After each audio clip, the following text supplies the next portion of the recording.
scheduled. Joining us now is Congressman Adam Schiff, the chairman of the House Intelligence Committee. Sir, I really appreciate you making time to join us in the wake of this big news. You bet. Good to be with you.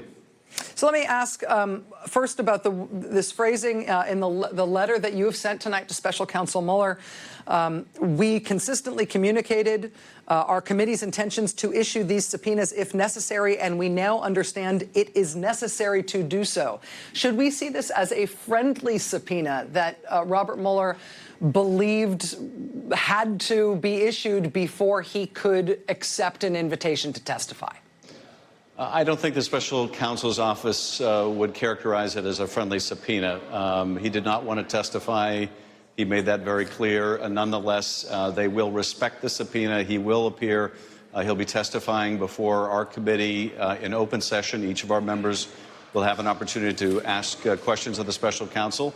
And the American people get a chance to hear directly from him and have their questions answered. So I think it's a good result. July 17th is the date we expect him to appear. There will be also a closed session in our committee following his testimony, in which we'll be able to ask questions of his staff that may not be suitable for open session. So the open session testimony, you said, will be for both committees. Will the members of the Judiciary Committee and the Intelligence Committee sit concurrently for that testimony, or will those be sequential hearings with each committee in turn? There'll be sequential hearings on the same day, followed by private discussions or private testimony in executive session with his staff. But the open portions of the hearing will be in the two committees. The closed session that will happen with your committee following those open sessions, you mentioned that'll be Mueller's staff. Will that be Mueller as well, in addition to his staff? And can you tell us who from his staff is expected to testify at that session? His testimony will be purely an open session. So all the questions we have for him, we expect to ask in open session. In terms of which of his staff, I can't go into those particulars at this point.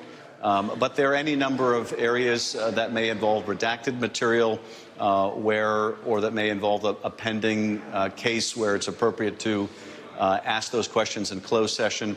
But our predominant interest is being able to shed light on this investigation for the American people in open session with Bob Mueller himself. And that's going to be the predominant focus of our time with his team.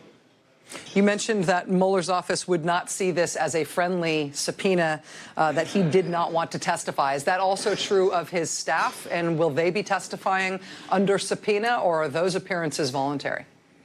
I don't think either he or his staff are eager to come before the Congress. I think they are doing so because they are going to honor the subpoena that we've issued. In terms of whether there's a separate or required subpoena, I can't comment on that in terms of his staff. But you know, clearly this is something, I think, from his perspective as a prosecutor, he's reluctant to come, as a prosecutor ordinarily would be. But as Bob Mueller was the first to point out in his own report, he did not make a traditional prosecutorial judgment.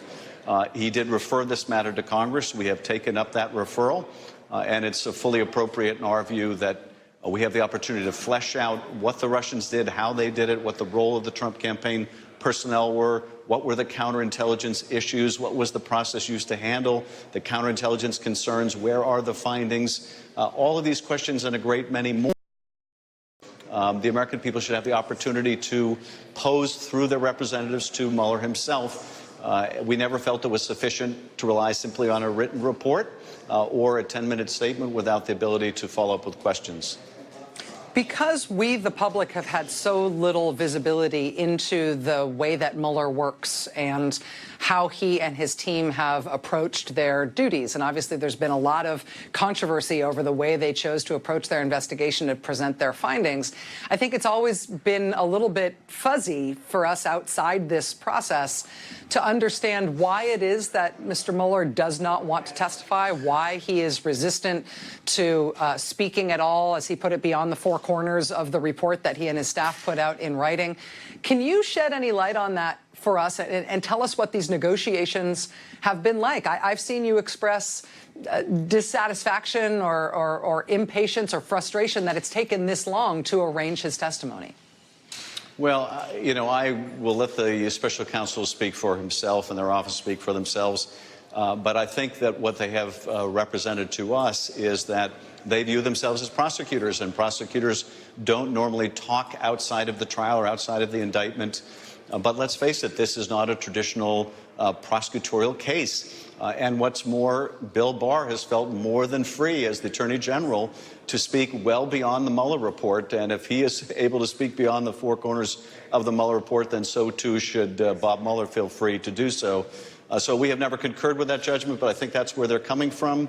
And yes, it was frustrating that it took so long because it seemed like such an obvious step from my own point of view. If you're going to accept the role as special counsel in one of the most significant investigations in modern history, you're going to have to expect that you're going to be asked to come and testify before Congress. So the only surprise to me is it's taken so long, but nonetheless, we're grateful we have finally reached resolution, and the American people will have an opportunity to hear directly from the man who led this team for almost 2 years. Congressman, I know that you have to go vote, and I have to let you go. I want to ask you one question before I let you go. I'm sorry. Sure. Cut me off if you need to. But can you let us know, in terms of the questioning and the preparation for having Robert Mueller before you, I'm thinking particularly of that open session, do you expect that all of the questioning will be done by you and your members on the Intelligence Committee, or will this be something where professional staff from the committee are involved in the questioning? We've obviously seen in every big controversial congressional investigation all the way back to Watergate, some of the most effective questioning is sometimes done not by elected members, but by professional staff. Will that be part of the way that you approach this with Mueller? We're going to sit down as a committee and have this discussion. We have, in our discussions with the special counsel, arranged so that we'll have sufficient time that if we go through the traditional format, every member will be able to ask questions. We may choose to allocate the time among the members differently than that. And it's true that when we have interviewed fact witnesses, and we just conducted interviews within the last week with a fact witness, we have often staff-led interviews that go on for a period of time where we will ask questions for an hour, then the other side will ask questions for an hour. We'll have to determine whether, because this is not a fact witness per se, whether we will use the traditional approach or we'll use the approach where we concentrate time among fewer members. I think that given the profile of this testimony, it's more likely to be member questions than staff, but we're going to be convening among ourselves to determine the best method to approach this hearing. It's just going to be an incredibly important moment for the country. I don't envy you the job of prepping for it, sir, but I hope you'll keep us as we get closer to the date. Thank you for helping us.